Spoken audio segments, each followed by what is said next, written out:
What is good, ladies and gentlemen? My name is Rowlet, and welcome back to a brand new video, guys. Today, I'm doing something very different. Now, these sort of videos, as you will notice, are a little bit weirder from what our usual stuff is like. But before we get into anything, a big shout out that I want to give at the start here of the video, guys, is to the person who actually drew all the art for this video, which is going by the name of 11HHH30, also known on Instagram as Samba Draws. So please, if you could do me a favor, follow that Instagram, follow Samba Draws on Instagram. Please do me that favor, because this artwork is fantastic, and none of this would be possible without that individual right there. Like, we would not be able to do this. Like, honestly, 11HHH30, or as you know, the Instagram goes by, which is Samba Draws, we honestly wouldn't have been able to do this. And I just want to try something different for once, and I want to have a topic today for this video that is going to be quite different. Now, do understand, these videos are going to be once in a while, and these are going to be mainly used for my kind of like story time videos that I want to do and that sort of stuff.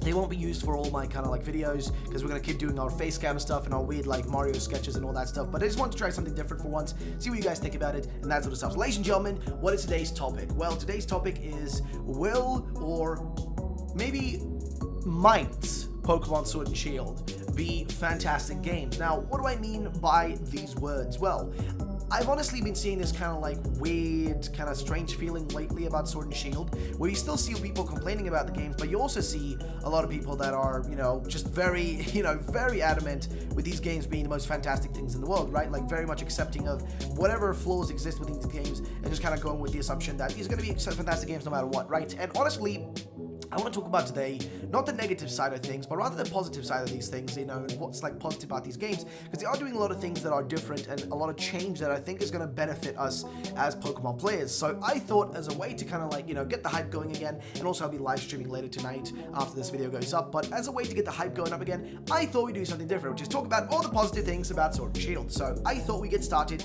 with one of the best things, of course, which is the open world element. Now, ladies and gentlemen, this is definitely one of the coolest things they could have done. Like, we wanted an open world Pokemon game for a long time. Now, of course, this isn't really the full-on open world game that we wanted, and maybe in the future we will get that, but for now, they've given us a little bit of a taste, or we will have a taste rather, of what that feels like. What does a open world type Pokemon game feel like when we have the freedom to go around, catch Pokemon in the wild, in an open space that isn't enclosed within routes and specific grids that force us to go down a certain path, which is what Pokemon's been doing since its inception with Red and Blue back in like 1997, 1996, whatever.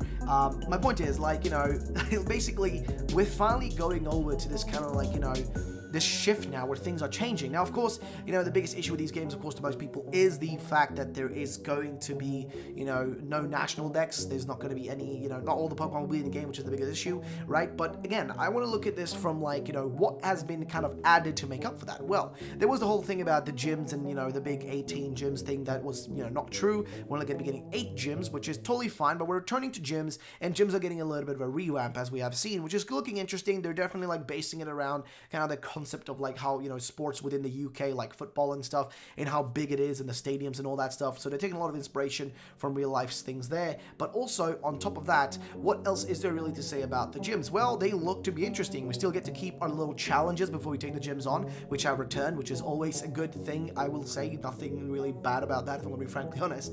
But on top of that, okay, hear me out.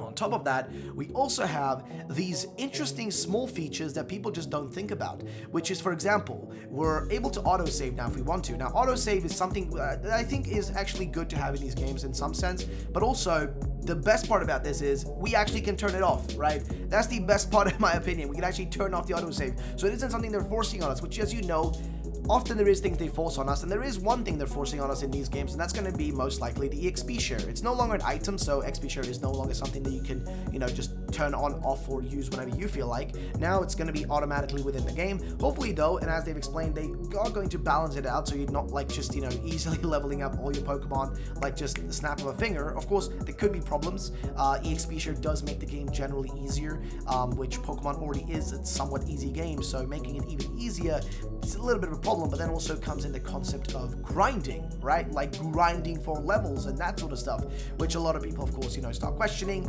Again, it's a whole thing, and it's kind of hard to go through every aspect of it. But I will say, that the autosave also introduced through that a bunch of other stuff that we now know about. For example, we are able to actually trade, trade with other players while still playing the game. Now, if you don't know this, in previous Pokemon games, the only way you could actually trade in previous Pokemon games was through the through the method of saving your game while doing the trade, or saving your game and then doing the trade, right? And it kind of forced you basically out of normal gameplay. You were stuck in a trading screen all that time. Now what they've done with this auto saving feature, which is also why it exists, is that you're going to be able to run around in the world, right?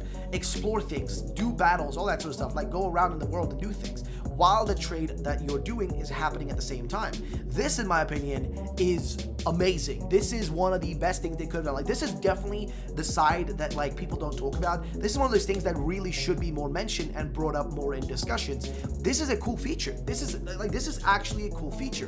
The fact that we're now able to run around the world, still keep playing the games without interrupting our gameplay with boring trade screens, which, by the way, the trade screen just gets minimized into the bottom left corner. So if you still want to see the trade, it's down there, and if you want to look at it, you can go to it and still watch the trade. But if you want to keep playing your game and not get interrupted in your gameplay, you can do that. And honestly, I think that is fantastic. I think that is such a great thing to actually have in these games. The ability to actually save while you're playing, auto save, and also the ability to trade while you're playing is genuinely going to be fantastic. I don't even know what else to say. It's just going to be awesome. It's going to be just amazing. Honestly, it's going to be amazing, and that makes me excited because I want to see where they're going to take Pokemon with this.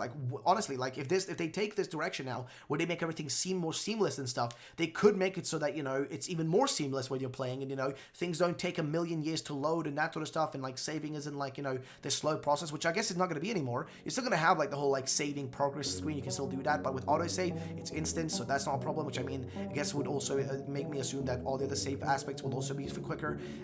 Just those parts of things that people don't mention are there. But then also, on top of that, what else is there in these games? Well, there is the missing of Mega Evolutions and, of course, Z-Moves. Now, Z-Moves, personally, I don't really care for much, but Megas was something I was disappointed about. Now, with Dynamax, they're introducing Gigantamax Pokemon, right? Which are basically different, kind of almost like Megas, but for Dynamaxing, right? So Dynamaxing is something that every Pokemon in Sword and Shield will be able to do. Literally every Pokemon can Dynamax, but only certain few Pokemon can Gigantamax. And Gigantamax is kind of like the Mega of Dynamaxing, right? So that's one interesting thing about that. Now, of course, there's a few issues I have there, which I feel like they should have just changed the color on Gigantamax to be blue instead of red, so you can actually discern which one's which.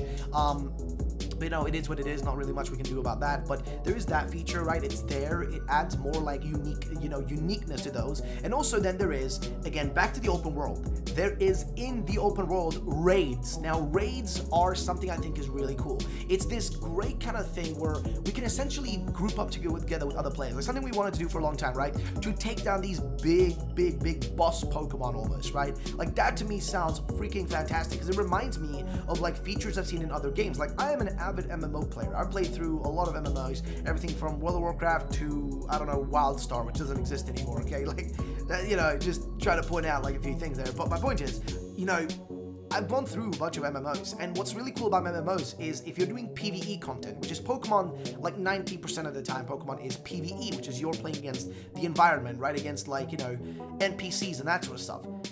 And in MMOs, PvE content is one of the biggest things. Of course, PvP is really important, and I love PvP more, actually. But what's cool about PvE is that you can group up in, MMOs, group up with random, people, or with friends, group up and take on these challenging bosses, these dungeons where, there's a bunch of great loot at the end and stuff like that. And guess what? Not everybody gets rewarded. And what are they doing with raid battles here? They're actually only leaving one person to actually catch the Pokemon. Only one person gets to catch this Dynamax Pokemon that you're defeating, or maybe even Gigantamax Pokemon that you're trying to defeat, or legendary Dynamax Pokemon you're trying to defeat. Only one person actually gets to keep it. Now, why is this a cool thing? Well, it's because it actually adds more to the gameplay, because you're working together with other people, and not everybody just gets this easy oh, here you go, here's a reward, right? Instead, only one person gets rewarded, and then you go in again and again and again and again, right? And it's this kind of cycle that really is cool, because that's what they do in MMOs. If you play an MMO like World of Warcraft, if you go into a dungeon, you're not guaranteed to get all the stuff that you want, right? You're not going to get that helmet that you wanted, or that sword that you wanted, or that shield, or that dagger, or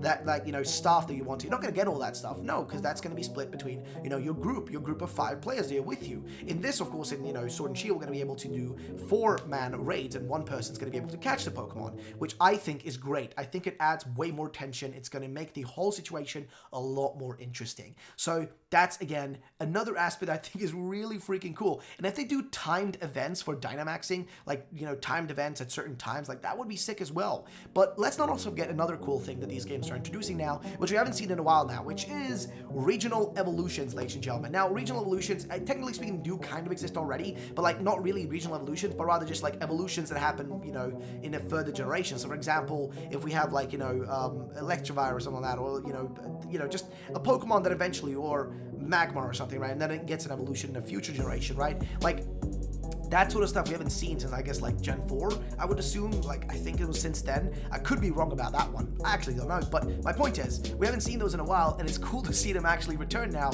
And it's kind of interesting to see them, like, the way they're returning. Because, you know, we've now got introduced, like, two new ones so far. And that's Obstagoon, which is a regional evolution. Brand new evolution for Pokemon that I never expected to get some love, you know. And also Sirfetch'd, an evolution. It's, again, really interesting. And I think it's just like this nice thing that exists there, and it's just really cool. Now, Pokemon Camp is also another thing that I feel like I should mention. It's gonna be there, it's gonna be cool. They're utilizing all the animations that they've had in the past there, which is cool that they're doing that, because they're finally utilizing all that work they did in the past and finally putting it into actually, like, action, which is sick, and I'm really happy. But then, of course, the most important thing I will say is the revamped ranking and competitive scene, okay? Because I am so happy that they're actually putting effort into the competitive side. I was really worried that they were not being truthful when they said that they were putting a lot more effort into it. I was really worried they weren't actually going to be serious about it, and they're not going to actually, you know, they weren't going to actually improve it, but they genuinely are seemingly interested in it. They're adding new abilities, they're changing things around, they're definitely changing around the ranked system now, which is not going to longer just be some